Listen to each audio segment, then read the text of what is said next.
Mon Seigneur et mon Dieu, je crois fermement que tu es ici, que tu me vois, que tu m'entends.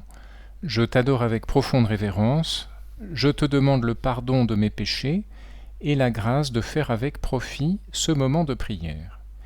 Ma Mère Immaculée, Saint Joseph, mon Père et Seigneur, mon ange gardien, intercédez pour moi.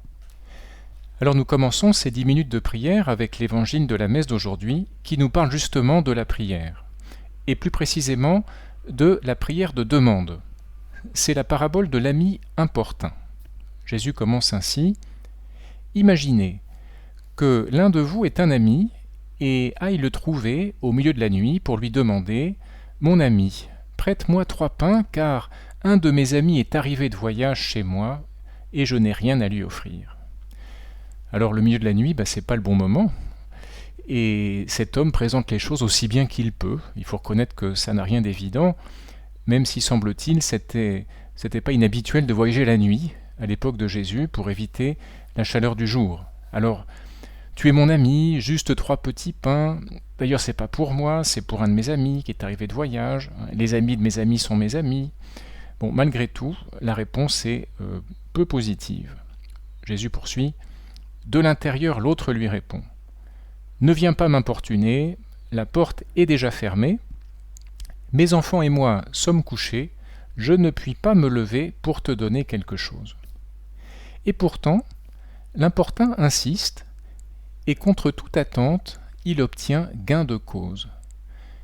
Eh bien, je vous le dis, dit Jésus, même s'il ne se lève pas pour donner par amitié, il se lèvera à cause du sans-gêne de cet ami, et il lui donnera tout ce qu'il lui faut. Les 3 pains et peut-être bien beaucoup plus. Et Seigneur, tu ajoutes: Moi je vous dis, demandez, on vous donnera. Cherchez, vous trouverez. Frappez, on vous ouvrira. En effet, quiconque demande reçoit, qui cherche trouve, à qui frappe, on ouvrira. Moi je vous dis. Seigneur, tu nous dis clairement que toute prière est exaucée. Il est vrai que tu soulignes qu'une bonne prière doit être persévérante. Il y a cette gradation: demander, chercher, frapper. Et puis surtout, dans la suite du texte, tu présentes une deuxième condition pour une bonne prière, la confiance filiale. Jésus poursuit: Quel père parmi vous, quand son fils lui demande un poisson, lui donnera un serpent au lieu du poisson? Ou lui donnera un scorpion quand il demande un œuf? Si donc vous qui êtes mauvais, vous savez donner de bonnes choses à vos enfants, combien plus le Père du ciel donnera-t-il l'Esprit Saint à ceux qui le lui demandent? On a vu ce qu'on pouvait attendre d'un ami, même la nuit. On peut attendre infiniment plus d'un Père, et surtout d'un Père qui est Dieu. Mais alors, Seigneur, pourquoi ai-je si souvent l'impression de ne pas être exaucé? Et pour être franc, Seigneur, je crois que je ne suis pas le seul à avoir cette impression. Alors, en commentant ce texte, le pape François répondait ainsi: La prière n'est pas comme une baguette magique. Il ne s'agit pas de réciter un Notre Père et ensuite de partir. La prière est un travail qui demande de la volonté, de la constance, de la détermination. Et pourquoi, demandait le pape? Parce que je frappe à la porte de mon ami. Dieu est un ami, et c'est avec un ami que je peux faire cela, une prière constante, envahissante. Pensons à sainte Monique, disait le pape. Combien d'années a-t-elle prié ainsi, avec des larmes, pour la conversion de son fils? Et à la fin, le Seigneur a ouvert la porte. Le pape évoque sainte Monique, la mère de saint Augustin, dont elle a obtenu la conversion, alors que son fils avait une jeunesse qui n'était pas très édifiante.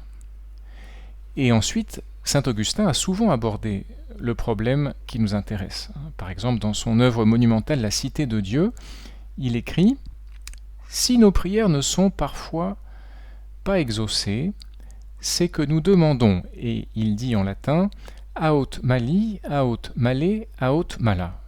Et puis il explique chacun des termes. Aut mali, en étant mauvais, et pas assez préparé pour demander. Aut male, nous demandons mal, d'une mauvaise manière, avec peu de foi ou sans persévérance, ou avec peu d'humilité. Aut mala, nous demandons des choses mauvaises, ou qui pour une raison ou une autre ne nous conviendraient pas. Souhaite Seigneur, c'est peut-être une explication, effectivement. Si je reprends les 3 points, à haute malice, en étant mauvais, Seigneur, aide-moi à devenir meilleur. À haute malice, peut-être que nous demandons mal, c'est possible. De fait, le pape François ajoutait, pensons un peu, comment est-ce que je prie? Comme un perroquet? Est-ce que je prie avec un besoin dans le cœur? Est-ce que je lutte avec Dieu dans la prière pour qu'il me donne ce dont j'ai besoin, si cela est juste, concluait le pape. Si cela est juste, c'est le aut mala d'Augustin. Peut-être que nous demandons, dit Augustin, des choses mauvaises ou qui, pour une raison ou une autre, ne nous conviendraient pas. Eh bien, Seigneur, malgré le génie d'Augustin, je suis tenté de trouver que le mystère de la prière reste un peu obscur. Bien des fois, nous avons prié sans succès, semble-t-il, pour une intention qui était bonne, une guérison par exemple. Et puis, il nous a semblé qu'on insistait. Peut-être qu'on aurait dû insister davantage, peut-être aurions-nous dû te demander plus de fois.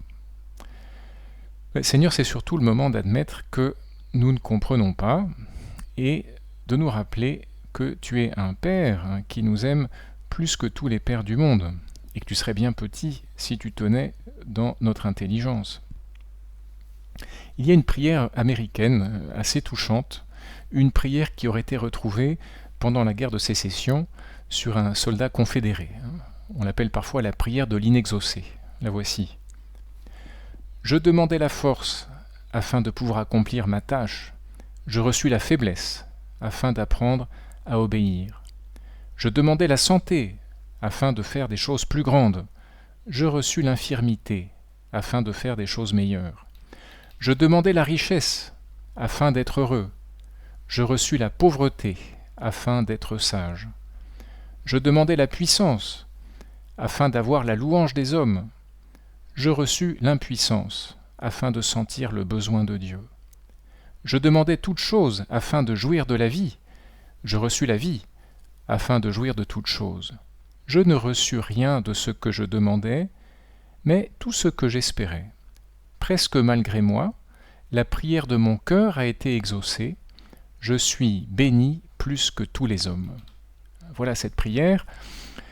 Et une première conclusion encourageante de tout ça, c'est que, Seigneur, nous pouvons te demander ce que nous voulons, sans complexe, comme le font les enfants. Et puis peut-être qu'on pensait que la prière de demande, c'est le degré zéro de la prière, la prière pour les mauvais. Les bons, eux, ils sont désintéressés, ils font une prière de louange, ou une prière d'action de grâce, ou que sais-je encore. Seigneur, tu es tout à fait rassurant sur ce point. Demandez, on vous donnera, cherchez, vous trouverez, frappez, on vous ouvrira. Et puis, Seigneur, si je suis sincère, est-ce qu'il n'y aurait pas quand même de très nombreuses fois où tu as exaucé ma prière? Et bien souvent, c'est à peine si je t'ai remercié, et je suis passé à autre chose. Alors, bien sûr, prions avec plus de foi, mais demandons avec plus de foi, mais sachons aussi rendre grâce pour tout ce que nous recevons. Saint José Maria aimait rendre grâce pour les biens reçus dont il n'avait même pas conscience, les biens inconnus. Alors, cet évangile de ce matin nous montre le cœur paternel de Dieu, et nous pouvons, pour conclure, penser au cœur maternel de la Vierge Marie, notre mère. Et à ce propos, le curé d'Ars avait l'image suivante. Le cœur d'une mère, en général, n'est que bonté et compréhension. Alors le curé d'Ars disait « Comment sera alors le cœur de Sainte Marie ?» Et il répondait « Le cœur de Marie est tellement tendre à notre égard que si on réunissait les cœurs de toutes les mères de la terre, cela ne semblerait en comparaison qu'un bloc de glace. » Alors, nous sommes en octobre, le mois du rosaire. Bien, découvrons ou redécouvrons cette prière du chapelet pour faire monter vers Dieu nos prières de demande, des prières simples de petits enfants, pour les faire monter vers Dieu par l'intercession de la Vierge Marie. Je te remercie, mon Dieu, des bonnes résolutions, des actes d'amour et des inspirations que tu m'as communiquées dans cette méditation. Je te demande de m'aider à les mettre en pratique. Ma Mère Immaculée, Saint Joseph, mon Père et Seigneur, mon ange gardien, intercédez pour moi.